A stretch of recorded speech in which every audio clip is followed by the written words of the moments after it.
Okay, next slide after this one.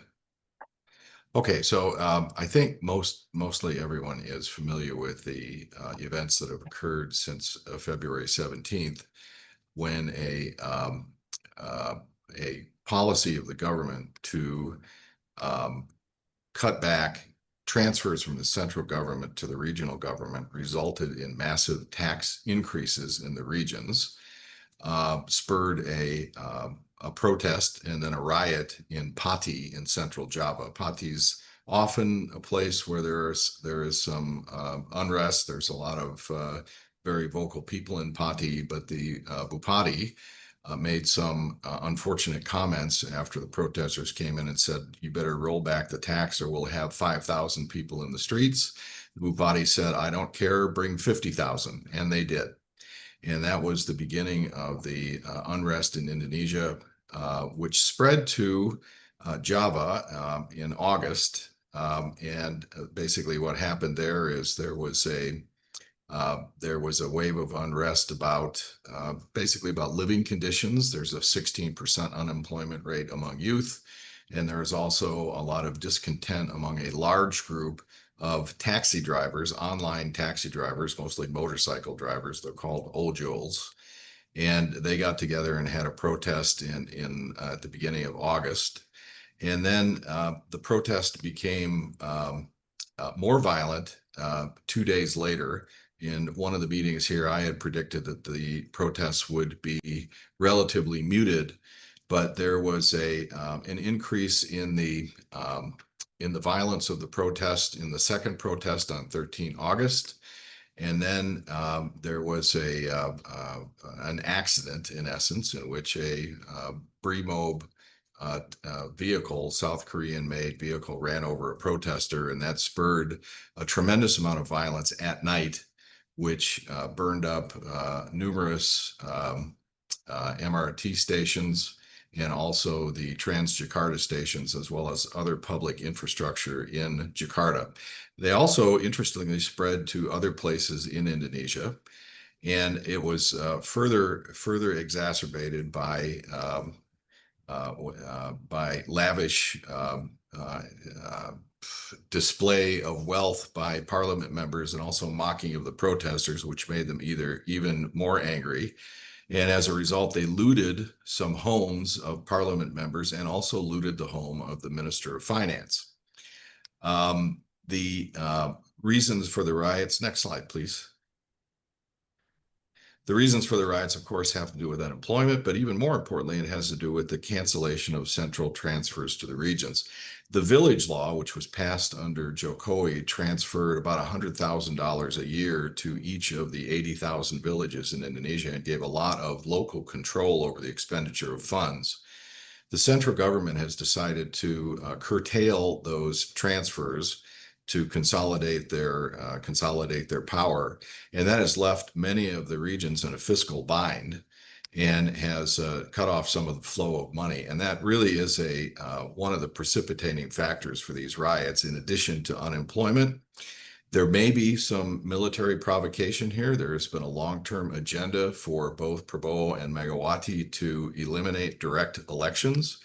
And also to bring the military, and this is mostly Prabowo, bring the military back, the police back under the military. Those are two major goals of the two parties, the two royalty in Indonesia, who are Prabowo and Megawati. There's also been quite a bit of breaking of rice bowls, as we say here in Indonesia. Entrenched, corrupt bureaucracies which control illegal mining and also the illegal selling of oil through a Pertamina subsidiary called Petrol, which was administered by someone named Mohammed Reza Khalid, has been broken up. And that is disturbing many of the entrenched elements that have been used to operating with impunity for many years. And then we have the police versus the military. The police guard large swaths of illegal activity in Indonesia, and the military, after its separation in 2002, has not been able to get some of the spoils, and that has created some jealousy and calls to bring the police back under the military. There is also, and this shouldn't say military versus DASCO, this should say Minister of Defense versus DASCO. There's a split even in the ruling Garindra party between the political head, whose name is DASCO, and the military head, whose name is Shafri Samsudin, which you may remember from the 1998 riots. He was accused of having some involvement in the shooting of the students in 1998. We also have Jokowi versus Megawati / Prabowo. Jokowi is under a lot of pressure right now. They are questioning his diploma, and they are going after his former ministers. Who is they? It's not 100% clear. And then we have the center versus the regents. The immediate causes of this, social media here has been really important. The drivers have put together TikTok campaigns where funders put a fund out to be claimed by individuals who appear at the protest / riot locations. And some people are able to make up to 4 million rupiah doing that. So it's been a very effective, disseminated, indirect way of mobilizing people that's very hard for the government to stop. Of course, the death of the driver was a precipitating event, but it wasn't really. It was a trigger, but it was not not the real cause, which is more complex in the background, including economic inequality. And then these dumb parliament members are out there showing off their $900,000 Richard Mille watches. And that, is not a very good thing to do in a country where there are millions of people who are falling below the poverty line and with a shrinking middle class. Now, Prabowo, in order to alleviate some of the pressure that has been building, arrested a number of activists. He got rid of some parliament members, including the Minister of Finance, which has not had a good effect on the rupiah. There seems to be a move to not discredit Parliament, but to warn Parliament that there will be actions taken if they flaunt their wealth. Prabowo's niece, as a matter of fact, resigned from the Parliament due to unfortunate statements that she made. And it may be that they figure it's a little too hot for Prabowo's niece to be there anyway. But the Parliament members seem to be somewhat chastened, although they're still making as much as an Australian MP with all of their bonuses and the like, and everybody on the streets knows it, and that is a source of irritation. The police are being pretty much systematically discredited. Prabowo's been pretty skillful at putting them right out front where the protest is and where the danger is, so that if there is an event which results in the death of a protester, the police will get blamed for it, as they did with the death of the driver with Brimob. And then we have a response in the country also to seize illegal assets that have been used, for example, illegal palm oil plantations, illegal gold mines, and some other illegal activities. And those are being nationalized in Danantara, which is the state holding company for all of the state-owned companies, and which is gobbling up private businesses as fast as it can, in accordance with Prabowo's idea that the state should run most of the economic activity in Indonesia. If I could have the next slide today. So in 2026, we're going to see more of these seizures of legal assets. They're happening every day. If you're a 100% compliant company, you should be safe, although Vale, which had a few hundred hectares that did of their nickel concession that overlapped with what's called protected forests, they had their land seized last week. So it may be that you have to be 100% compliant with all rules, or any kind of technical violation will be used against you. Interestingly enough, the Chinese investments in Indonesia are being squeezed, and they are being squeezed by increasing environmental regulation, which probably is a good thing. They're being squeezed by export limitations on some of their businesses. And they're also being squeezed by the expiration or cancellation of certain incentives that were provided, for example, for the importation of built-up electric cars. And it seems like Indonesia is pursuing a bit of a independent path with respect to China, which sort of runs counter to the narrative that Indonesia had, basically was going over to the mainland Chinese in terms of investment. Although overwhelmingly investment is from mainland Chinese, Indonesia seems to be enforcing its rules with respect to their investments. And then one thing we're going to see in 2026 also is that Danantara is going to take as many assets as it possibly can into the state coffers. It's probably not a very good time for foreign direct investment. And in fact, many Indonesian Chinese are looking for ways to bring their assets out of the country. And recently there was a meeting held with a large group of them, and they were told that they needed to make a $3 billion loan to Danantara at 2% interest. And in essence, the implied threat was that their existing businesses, many of whom are in palm oil, would be, their licenses would be taken away unless they made this loan. This has caused a lot of angst among the Indonesian Chinese investors. Danantara is also making a lot of overtures to Arab countries and claims that there are large commitments from Arab countries, but whether those eventuate, we don't know. Danantara also is going to be using this money for political projects, and this probably isn't good for the Indonesian economy because many of them have very suspect economics. Two examples are the Jakarta seawall, which is actually sort of a Jakarta sea fence, and then a waste to energy project that failed under the previous sovereign wealth fund, INA, which is going to be resurrected. And then there are 33 other projects, including mini refineries, which experts say probably don't make any sense, additional nickel smelters and the like.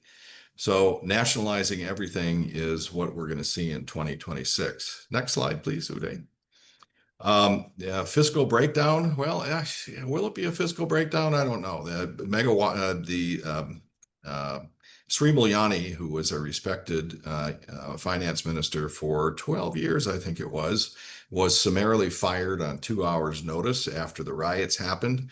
And that was primarily so that Prabowo could order the new finance minister to inject money into the economy using a major stimulus. Now, this isn't unusual. Trump did the same thing. That's why he's after the central bank. But it indicates a breakdown in fiscal discipline that will, could affect the rupiah. The rupiah has been pressured since the last time I talked to this group. It's got down 2.5%, but it's kind of a miracle. It's only down 2.5%. They've been spending about $2 billion a month to prop it up, and they've been successful so far. So they may be able to have a controlled depreciation of the rupiah in 2026, and where it ends up, we're not really sure. Stock market, of course, is experiencing a lot of outflows, over $1 billion in one day last week. And there could be some deals out there in the stock market if the prices of shares continue to be pressured. Governance breakdown. The rule of law in Indonesia is at a low point. Very difficult to even understand the regulations. And that's not just for foreign investors, which there aren't too many of, but also for domestic investors who are being pressured by the capriciously drafted and capriciously applied regulations. To avoid this, Prabowo is trying to sidestep the bureaucracy, and he is forming extra bureaucracy institutions. One he just formed was, it's not a new ministry, but it's sort of like I don't know what you call it. I guess you call it a body that controls a portion of the economy to put together rare earths. And that whether that will have any effect, it's not clear. And it's also not clear what the relationship is between those extra government bodies and the current ones. Foreign direct investment, forget it. It's unless you're a portfolio investor, making a long-term investment in Indonesia just isn't on the cards. But on the other hand, Indonesia has a history of precipitously reversing negative policies when things get bad enough. And it could be a potential for investment if Prabowo comes in and does a complete end run and maybe comes up with a massive omnibus bill that allows foreign investment. That's doubtful, though, because his plan is to have Danantara take over everything. Danantara itself is supposedly managed by non-political people, but it's somewhat true, but not really true. And the question is whether or not they will allocate capital, not only from their own internal dividends, which no longer go into the government budget, to political projects, and whether they will force the central bank to lend money for political projects as well. And if they are not economic, it could be a whole series of projects like the Whoosh train, which sucked up about $10 billion in Chinese loans and is a financial disaster. Social order breakdown, things are tough in the streets. Many young people are unemployed. Indonesia has a very large young population, unlike China, which is aging quickly. Indonesia should have a demographic dividend, but there are many people unemployed. And there's the government, I guess. There's a social safety net, but the social safety net is really only applies to people who are employed. If you're in the informal employment, there isn't really much of a social safety net except for a few subsidies that might be applied to you. So a lot of people are really hurting in Indonesia. Next slide, please. Okay, how to respond in 2026. This would be a good time to really get serious about security plans. Normally you might have a general security plan that comes from headquarters, but in this particular case, even I was surprised by the size of the riots, and it's beginning to look a little bit more like 1998, and it's probably really a good idea to have local security monitor, especially social media for protests, really monitor closely where those protests might occur, have escape routes, have a facility protection plan, a close down plan, and make very specific plans in case there is a major event. And then, of course, if you're a private investor, buy when there's blood in the streets. And who knows whether there will be special deals for FDI. We just don't really know right now if that's going to happen or if Danantara will become the go-to investor. And then I think I have just one more slide. Is there another slide? Oh, okay. So sometimes in this meeting, I make predictions. So in December 2024, I predicted once again that Prabowo would offer sweetened terms to attract Western investors, especially bringing back popular instruments like the production sharing contract and the cow. That hasn't happened. He's pretty firm on making sure Danantara owns everything, and that if you want to invest in Indonesia, you have to invest through Danantara. I also predicted that Jokowi had handed Prabowo a poison chalice, and that terminology has been adopted in the media. He did. He inherited a huge deficit spending, a lot of infrastructure projects, and a lot of debt. And getting out of that is going to be a difficult thing for him, and he's going to be bearing the brunt of that in the next year or so. Rupiah has weakened a little bit, but it's only 2.5%. Indonesia learned very much from 1997, where they ran out of foreign exchange and the banks really stuck it to them, and the IMF stuck it to them, and they built up that foreign exchange reserve to the point that they can probably defend the rupiah for quite some time. But defending the rupiah may not be enough. If you have domestic dissent, it doesn't really matter if your exchange rate is stable. It helps, but it doesn't quell the dissent. I put out some challenges for elite infighting. That's really happening. The elites are at each other's throats. Everything is up for grabs, and new groups are getting in there. And when the elites fight, they also create chaos in the streets to make their point. That's how they talk to each other. Unaffordable subsidy programs. Yeah, there's the widely hailed BPJS Social Security plan. They're having to increase premiums. It was marginally unaffordable in a good economy, and now it's pretty unaffordable. And if you add in the free meals program, that's sucking down something like 35% of the budget. And that is not a popular program, and it's not a successful program, and it's taking a lot of the budget. Police versus military is happening right now. The police and the military are making nice in the streets, but they're really at each other's throats in the back. Protectionism is something we didn't really, I mean, we saw that there was going to be tariffs, or we had whiffs of tariffs in December 2024, but now protectionism, even against Indonesia, is a big deal. A major producer of shrimp, most of whose exports went to the United States, was banned for somewhat mysterious reasons in the United States. They claimed that there was cesium in the shrimp, but it was below the levels mentioned by the FDA. So it seems like there may be some pressure coming to Indonesia. Taiwan also banned an Indomie flavor, which didn't really bother too many people here because it's disgusting. But they banned Indomie because it had ethylene glycol or something in it. What we didn't expect in 2024 was resource nationalism toward China. And that's happening right now, where I think many of the Chinese investors who had been accorded many benefits under the Jokowi administration are now having those benefits withdrawn. And Indonesia is following a fairly independent path. And that what's going to happen with that, we don't know. I made a prediction that there might be some more incursions in the South China Sea to sort of remind the Indonesians who the boss is. But as far as we know, that hasn't happened. It seems that kind of activity has not really continued. And that's the report from Indonesia.